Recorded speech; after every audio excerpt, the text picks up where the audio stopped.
Hello everyone, welcome back to Trek A Day. I finished watching the next batch of Star Trek Prodigy episodes, and as always, I'd love to hear what your impressions are. I'm go ahead and tell you what I thought of the next group with Imposter Syndrome, Fast and the Curious, and Is There in Beauty No Truth? Love, even in the title, the TOS reference of that one. But starting off, we have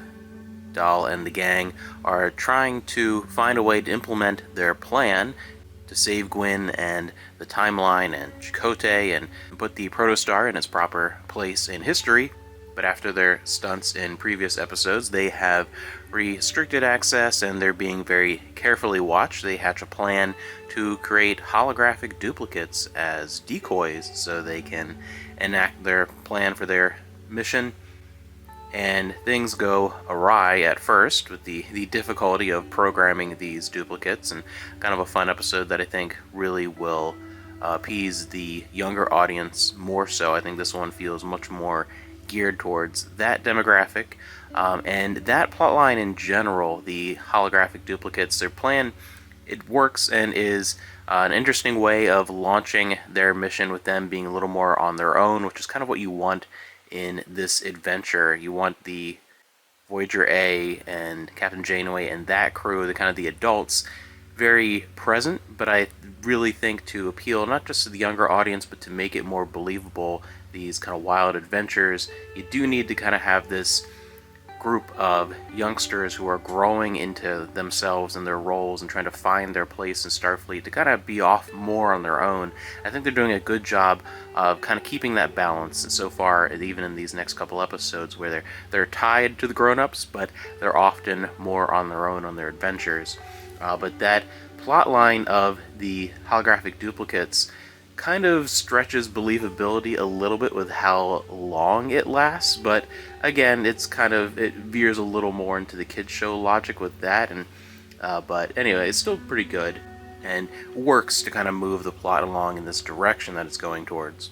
And The Fast and the Curious is a fun, action-packed adventure that reminds me a little more of some of the earlier episodes of Season 1 of Prodigy, where it kind of mixed a little more of a Star Wars-y feel to it, but it worked very well, and it wove in some interesting Star Trek elements with them finding a shortcut to their destination through an abandoned Borg transwarp conduit, which is curious to see, especially after the events of Endgame. There would be these elements of Borg technology as they were disrupted, and then we see later on, what's going on with the Borg in Star Trek Picard Season 3, which takes place a little while after Prodigy, that people would take advantage of some of these things, and they find through this transwarp conduit they are pulled in by a Kazon and pulled into a very dangerous race in these speeder vehicles, and it's a fun, action-packed chase and adventure through the raceway, and then you get into the very kind of TOS-y element again, weaving some of the Star Trek stuff with finding out about the supercomputer that's really behind it, everything, and imprisoning people, and it's a fun episode that I think really does, again, a great job of kind of capturing the attention of a younger audience with the action, but still keeping those various Star Trek storytelling elements in the background and kind of working their way in. And it's a great kind of fun way of starting off this next phase of the adventure, which then leads into what is my favorite episode so far of this season. I'm keeping these just kind of a brief, my immediate reaction to these episodes, and then I want to talk about the season as a whole after I'm done watching the whole thing. But so far at this point, Is There in Beauty No Truth is easily my favorite episode of this season of Prodigy. It's actually probably my favorite episode of Prodigy as a whole at the so far here, as we are getting close to halfway through this season, because I feel that not only does it accomplish all of the things that Prodigy does well with that balance of kids entertainment and teaching them about Star Trek, but also entertaining adult audiences, does that perfectly, but as just a standalone episode, if you are a fan of TOS in particular, but that era, that style of Star Trek, TOS and TNG, and you never saw Prodigy before, and you just watch this episode in isolation,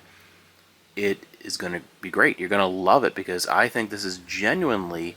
a spectacular just episode of Star Trek in general. Not just Star Trek Prodigy, not a Star Trek kid show or animated show, just the term Star Trek. This fits it perfectly. This is exactly the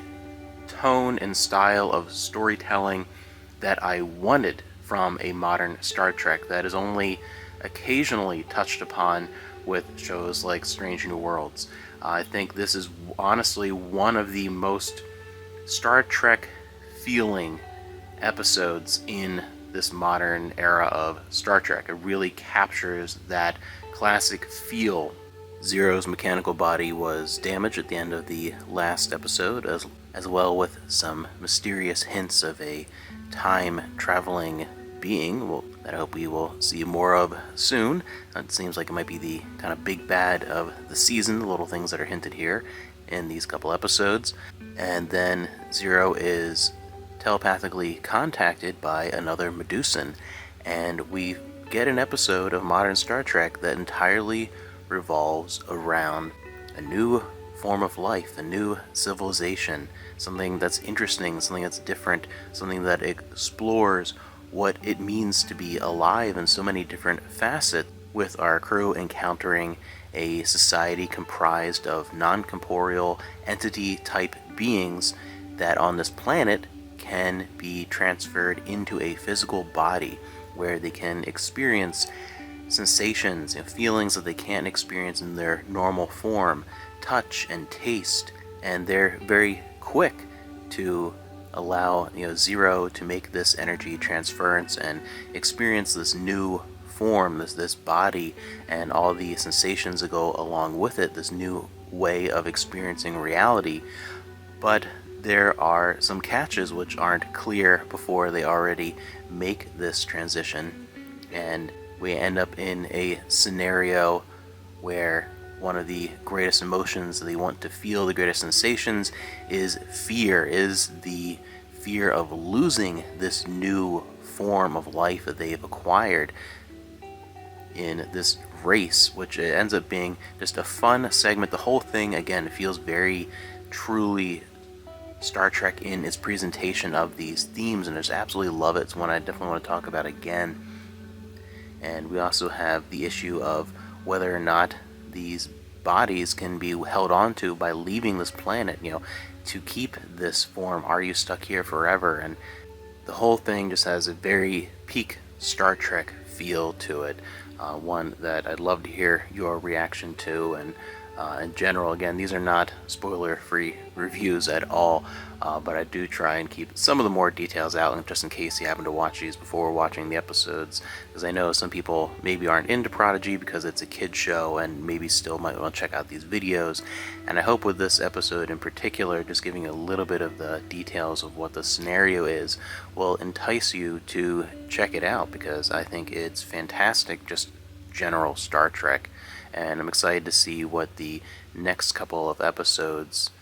entail, as it looks like it is a two-parter with the Devourer of All Things, parts 1 and 2, which I am assuming is going to be referring to these temporal tentacle creatures that we are getting a little bit of in these couple episodes. So I'm curious to see where that leads.